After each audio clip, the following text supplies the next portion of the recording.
I was 16, and me and my friends, I'll call Evan and Jake, wanted to rent a hotel for the night since it was spring break. We got to the hotel and checked in. It had a really funky smell, but we still stayed there.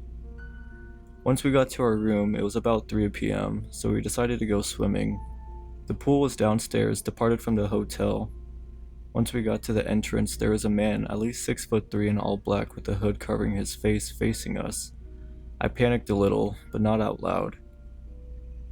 We got into the pool and swam for a few hours until we saw that man again, all black, sitting on a chair by the pool. I cleared my throat. Can I help you, sir? I asked. No response. I was still a little paranoid. I put my face in the water, and at the bottom of the pool was another figure that was all black. I screamed like a little girl and ran for the door. I looked back and saw nothing, not the guy in the chair or the guy underneath the pool. My friends thought I was just seeing things, but I saw what I saw as clear as water. I didn't feel like swimming anymore, so I decided to get dinner at a nearby restaurant. I got a table for me and my friends to sit at, and there I saw once again the man in all black on the other side of the dining room, and he was staring at me. I have had enough. I went over there and I lost track of him, and he took off. After we ate, I decided this trip has gone too far and we should leave tomorrow morning, but my friends didn't like that idea.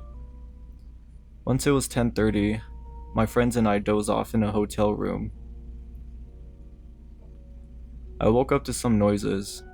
I saw a shadow of a figure at the end of my bed. I calmed myself down and told myself that it was the hat that I put there before I went to bed. I went to bed and got woken up again 30 minutes later to more noises. I was getting thirsty, so I reached underneath the bed and tried to grab my water bottle, but I grabbed something and I was totally shocked by what I grabbed. It was my hat. I was not ever more scared in my life, and I couldn't help but scream at the top of my lungs when I heard a voice next to my ear say, "You're a bitch." I jumped out of bed and realized that it was two men in black right there. I tried to fight them, but it was no use. They grabbed me and dragged me out of the room. I tried to scream, but that guy was covering my mouth. I passed out and woke up in a stretcher. It turned out those guys knifed me while I passed out and somebody caught them. But the doctor said that no one can catch the guys who got me. To this day, I always have a nightlight at night, so I'm not scared.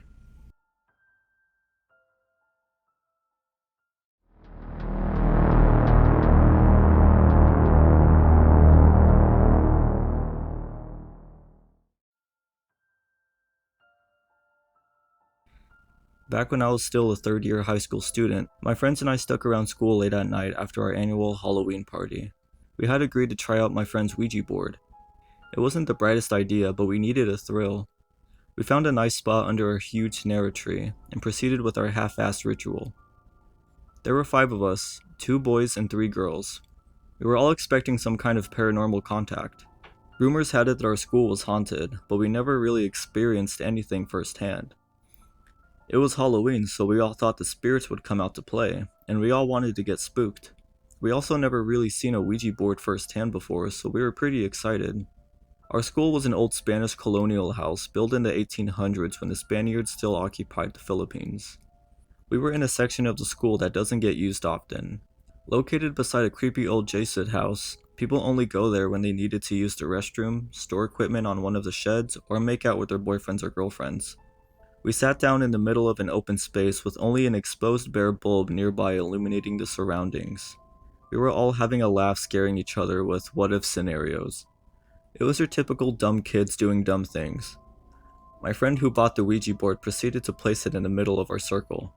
If I remember correctly, it was the glow-in-the-dark version, which we found hilarious. But it gave us the ability to see what was written in the dark. Not knowing what to do and going after what we've seen in the movies, we all proceeded to place our index finger on top of the planchette. We all sat there looking at each other until one of us said, "What's next?" We didn't know if there was a proper way to start the ritual. Plus, the board didn't come with instructions, so we decided to just throw in a question. "Is anyone there?" I called out into the darkness. "If there are any spirits living here, please talk to us," one of the girls joined in. We clearly had no idea what we were doing, and still, nothing. Not even the slightest bit of wind. One of my friends jerked the planchette and the girl who brought the Ouija board screamed, breaking the silence. We all laughed at how ridiculous it was. After a bit of joking around, we decided to give it another go. We all placed our index fingers on the planchette once more and asked if there's anyone there we would like to make contact. "Don't break the circle," one of my friends jokingly said. I whispered, "Shut up." We were just about ready to give up when the wind started to pick up. The stillness broke and the darkness around us seemed to move. Just a coincidence, we thought. "Okay, don't break the circle." I yelled out, "Is anyone there?" I was excited. It was like a scene from a movie with dirt and dead leaves swirling around us. "Guys, I'm scared," my friend sitting beside me said. "My mom warned me about playing with forces we don't know." "Did you die here?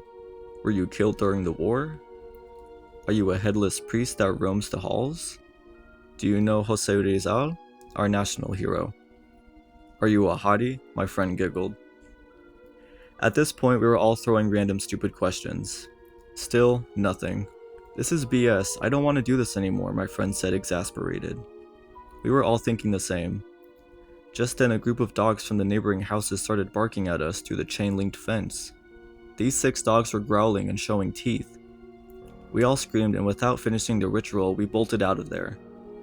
We didn't see each other until after Halloween break, and this is where the story gets creepy. One of the girls told us about a weird experience she had the night after playing with the Ouija board. She had gotten home late after hanging out with her friends from the neighborhood, when she realized she forgot the keys to her house. So she called up her brother, who was still then sharing a room with her, and what he said crept the hell out of her. He swore that she was already home. He claimed to have seen her walk in a while ago, and that she looked really tired and saw her head straight to bed. Creepy, but there was no need to freak ourselves out, was all we thought. Besides, her brother must have just been tired and seeing things. But then my other friends started telling us about an encounter she had that Halloween night. She was going up to her room when the lights started flickering as she was ascending the staircase. Your typical horror movie visuals, shrug it off to faulty wiring. But just then she saw the door to her room open and a dark figure stepped out and stood atop of the staircase. She couldn't make out the entity's face, but she recounted that she couldn't move and felt utter dread as the figure stared down at her. "No way," my best friend who just joined in the conversation said in disbelief. "Something happened to me as well." He recalled that he was sleeping one night when he woke up feeling really uncomfortable. He described his vision as having TV-like static and a feeling of heaviness surrounded him. He looked around the room and that's when he saw a bloody charred face with piercing red eyes grinning at him through the window. I couldn't believe what I was hearing because I almost had a run-in with death that night. After the ritual, I was sleeping in our sedan on the way home after fooling around with the Ouija board, when I felt our car jerk. I woke up instantly. Looking out the window, I found out that we've been hit by a huge oil tanker. I panicked and leaped out of the car. Luckily, my mom and I survived the crash, since the front of the car was a total wreck. I still don't have an explanation why those things happened to us, but thank God nothing happened after that.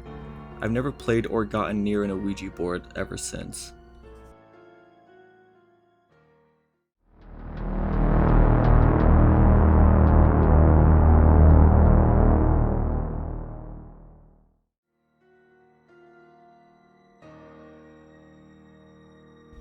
When I was 17, my parents were in the process of building their first greenhouse.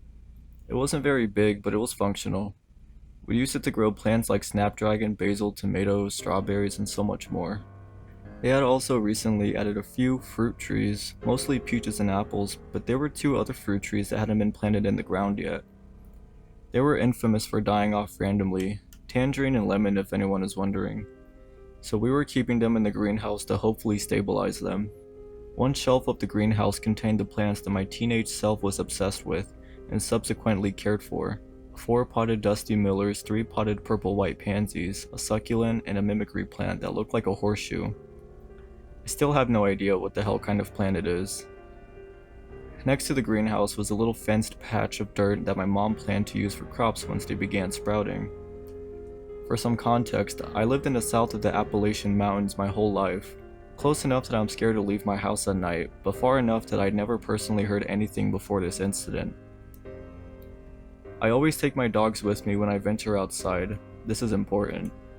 One of my big dogs, War, always wears a GPS tracking collar because he can and will disappear for hours, and it's terrifying to think that we might never see him again. This kind of collar has an electric field that warns him against leaving the yard. Now, to get into the meat of the story, it was about 6 in the afternoon on an early spring day, so the sun was relatively low in the sky. I was inside the greenhouse watering my shelf of plants. My dogs are much closer to the house than me, so I was basically in the woods alone. The greenhouse is barely 10 feet from the tree line. As I'm caring for the plants, I hear crackling in the woods. I freeze, knowing that there is no one else around me. Then it starts, horrible sounds coming from the woods. It sounded like a horse trying to mimic a child's screams of joy, but it was wrong. Too high-pitched, too scratchy, and it kept looping in a strange way. The sounds made the hair on my arm stand straight up, but overall, it was far too close for my superstitious teenage self. I knew the rules by heart. I finished watering the plant I was looking at, pretended to check the others, and deemed them fine, then began quietly putting things back where they belonged. The greenhouse was covered in fogged up plastic, so anything out there would have seen nothing but my shadow. I carefully left the greenhouse, locking the door behind me. I wasted no time climbing up the hill towards the house, not looking back. My dog War noticed me and started walking towards me. Out of nowhere, he began sprinting and snarling. It was the first and only time I had feared my dog. He has always been a giant baby, but that day I felt nothing but instinctual terror. Before I could react, he was gone.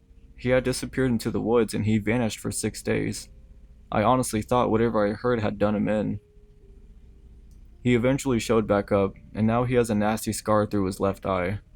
The vet told us it wouldn't interfere with his sight, but it was very noticeable. To this day, he stays close enough to touch me when we get near the greenhouse. There was only one other time he ever reacted though. When I looked, I could have sworn I saw a goat staring at me. Funny, considering that there is not a single goat in my very sparse neighborhood.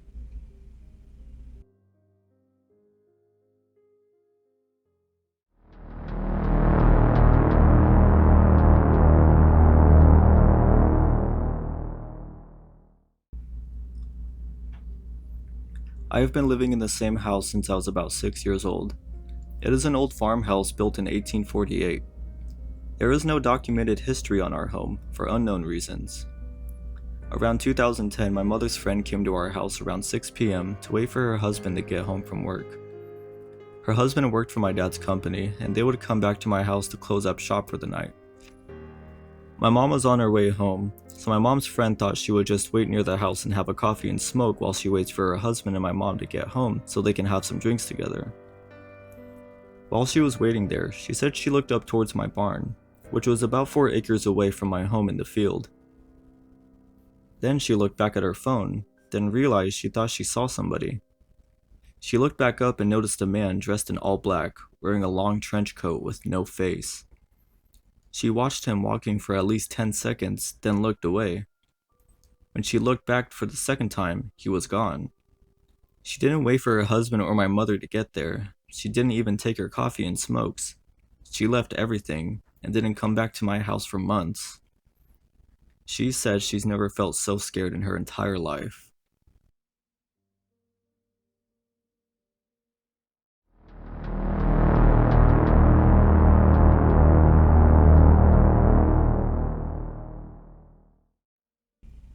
Before I begin, I'm a 16-year-old male.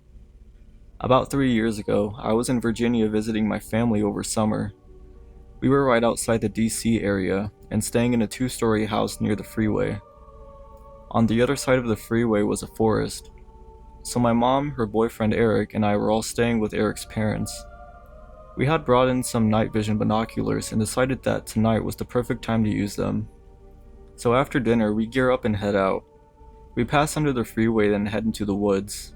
When we get about 5 minutes into the forest, we set down our bag and take out our binoculars. My mom looks around with them for a while, seeing a few squirrels here and there. She gets tired of them and passes them to me.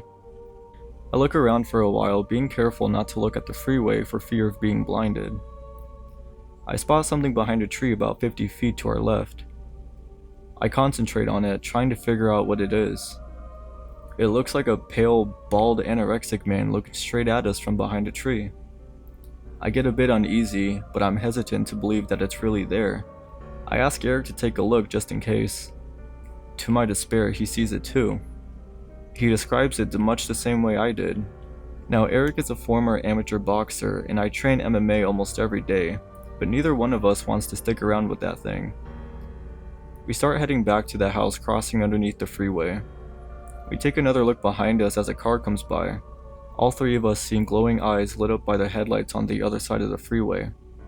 We say fuck that and head back to the house. When we get back, Eric's parents are asleep and my mom and Eric go upstairs to the guest room. There's only one guest room, so I have the couch downstairs. I'm a little too excited after seeing that thing in the woods, so I end up staying up all night. Around 3 a.m., I'm watching TV and start hearing footsteps above me. I immediately remember our earlier encounter and panic a little. I try to calm down and tell myself it's just one of the dogs or maybe someone who couldn't sleep. I keep hearing the footsteps for a while, until I hear a doorknob jiggle. I find it weird that they're trying to open a locked door, but try to ignore it. They stop and walk around for a few minutes, and then it's quiet again. I stay up until the sun starts coming up and then pass out. My mom wakes me up and I remember the footsteps from the night before. I describe what had happened and ask if one of them got up at any time during the night. She says no, and I think it must have been one of the dogs. That is, until she tells me the room above me is the office. No one was in the office and the door stays locked at night. My heart sinks as I piece it all together. I don't know if it was that thing for sure, but I think it was. I've done a lot of research since then, trying to figure out what that thing was that night. I found two creatures that seemed to match it. I think it was either a skinwalker or a wendigo. Whichever one it was, I'm just thankful that that door was locked. I know I wouldn't be able to fight that thing no matter how tough I am.